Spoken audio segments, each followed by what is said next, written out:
Shalom, salam saudara, dimanapun Anda berada. Saya menyapa saudara semua yang ada di Indonesia, dari Sabang sampai Merauke, dari Miangas sampai Pulau Rote, dan saudara yang ada di Malaysia, di Taiwan. Senang berjumpa kembali menjumpa saudara semua. Saya percaya kita semua tetap dalam kasih dan perlindungan Tuhan kita, Yesus Kristus.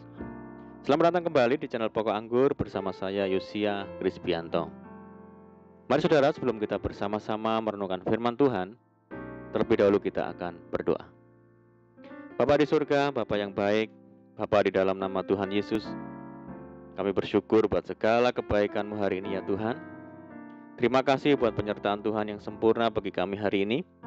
Dan saatnya kami rindu untuk merenungkan firman Tuhan. Ajar kami ya Tuhan untuk mengerti dan memahami segala kehendak Tuhan bagi kami. Mari buka rahasia firman-Mu saat ini dan terangi hati kami dengan firman Tuhan. Terima kasih Tuhan, ini doa kami. Hanya di dalam nama Tuhan Yesus Kristus kami berdoa. Amin. Puji Tuhan. Baik saudaraku, kita akan membaca bersama di dalam Matius 14 ayat yang ke-14. Ketika Yesus mendarat, ia melihat orang banyak yang besar jumlahnya. Maka tergeraklah hatinya oleh belas kasihan kepada mereka, dan ia menyembuhkan mereka yang sakit. Puji Tuhan. Saudara, apabila hari ini kita masih dapat bernafas, menghirup udara segar di pagi hari, diberi kesehatan tubuh, dan kembali beroleh kesempatan dari Tuhan untuk melakukan aktivitas dan mengerjakan semua yang telah dipercayakannya, itu semata-mata karena anugerah Tuhan. Firman-Nya berkata, tak berkesudahan kasih setia Tuhan, tak habis-habisnya rahmat-Nya, selalu baru tiap pagi, besar kesetiaan-Mu. Di sisi lain ada saudara kita yang sedang lemah karena sakit penyakit yang diderita. Hari-hari yang dijalaninya tampak kelabu dan sepertinya tertutup awan tebal, dan dalam hatinya bertanya, apakah masih ada harapan untuk hari esok? Saudara, dengan iman saya katakan bahwa di dalam Tuhan Yesus selalu ada harapan. Sebab kita punya Tuhan yang adalah Yehova Rafa, Tuhan Sang Penyembuh. Orang beroleh kesembuhan dari Tuhan bukan karena ia aktif dalam pelayanan, bukan karena ia berstatus orang kaya atau berpangkat, bukan karena ia memiliki wajah yang rumpawan, bukan juga karena ia hebat dan pintar, melainkan karena belas kasihan Tuhan. Mari kita perhatikan dua kisah ini, saudara. Ada dua orang buta yang duduk di pinggir jalan dan berserulah mereka kepada Tuhan, Tuhan anak Daud, kasihanilah kami.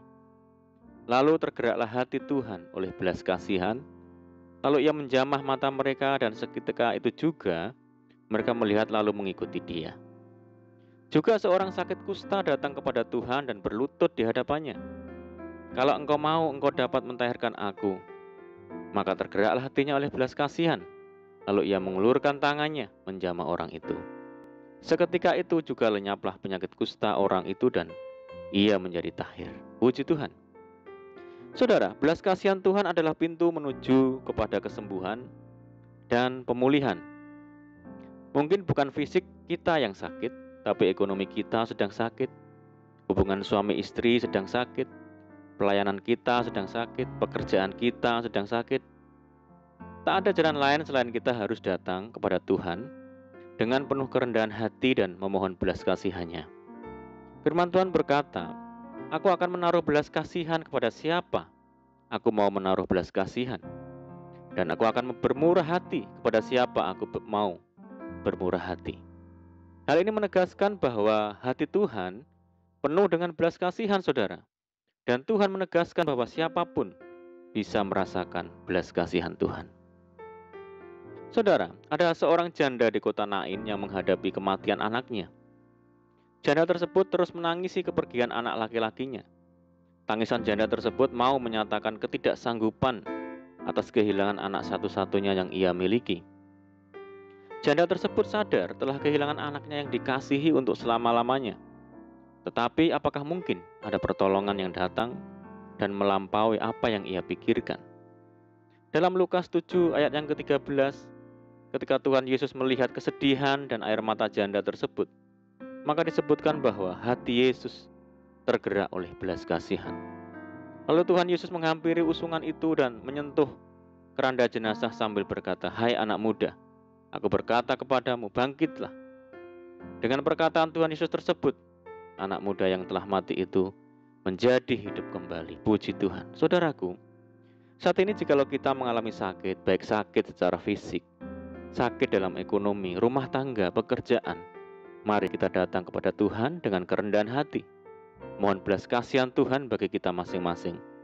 Mohon kepada Tuhan untuk memulihkan hidup kita. Kerendahan hati berbicara tentang ketaatan dan pengampunan. Ketaatan adalah bagaimana kita tekun mendengar dan melakukan firman Tuhan setiap hari.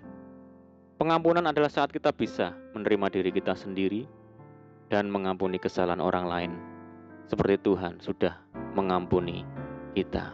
Amin, puji Tuhan. Mari kita berdoa. Bapa di surga, Bapa di dalam nama Tuhan Yesus, terima kasih buat firman-Mu. Kami datang kepadamu ya Tuhan, kami datang merendahkan diri di hadapan Tuhan. Memohon belas kasihan Tuhan bagi setiap kami, ajar kami untuk selalu hidup dalam ketaatan dan pengampunan, seperti yang Tuhan teladankan bagi kami. Sehingga belas kasihan Tuhan berikan bagi kami. Pulihkan kami ya Tuhan, sembuhkan kami, sembuhkan sakit kami, pulihkan rumah tangga kami, pulihkan ekonomi kami. Terima kasih Tuhan buat belas kasihan-Mu. Saat ini kami berdoa bagi saudara kami semua yang mendengar program ini, yang di Indonesia, dari Sabang sampai Merauke, dari Miangas sampai Pulau Rote, yang ada di Malaysia, di Taiwan, di Amerika Serikat, dan dimanapun mereka berada. Tuhan, sembuhkan mereka yang sakit semua di dalam nama Tuhan Yesus, yang hidup dalam kesulitan, pergumulan, permasalahan. Mari Tuhan tolong bebaskan mereka, berkati, pulihkan hidup mereka. Buka jalan di dalam nama Tuhan Yesus. Tuhan memberkati mereka dalam rumah tangga, pekerjaan, bisnis, pendidikan, dan apapun yang dikerjakan. Berdoa bagi saudara kami yang hidup dalam ikatan dan belenggu dosa. Tuhan lepaskan, bebaskan di dalam nama Tuhan Yesus. Berdoa bagi saudara kami yang tertimpa musibah bencana alam. Mari Tuhan berikan pertolongan Tuhan, belas kasihan Tuhan bagi mereka. Mereka yang di tempat pengungsian, mari Tuhan tolong mereka, memberkati mereka. Berdoa bagi bangsa kami Indonesia, berdoa bagi kesejahteraan negeri kami, kota kami, desa kami saat ini menghadapi pandemi COVID-19 dan dampak yang ditimbulkan di segala sendi-sendi kehidupan. Mari Tuhan pulihkan negeri kami, belas kasihan-Mu bagi Indonesia.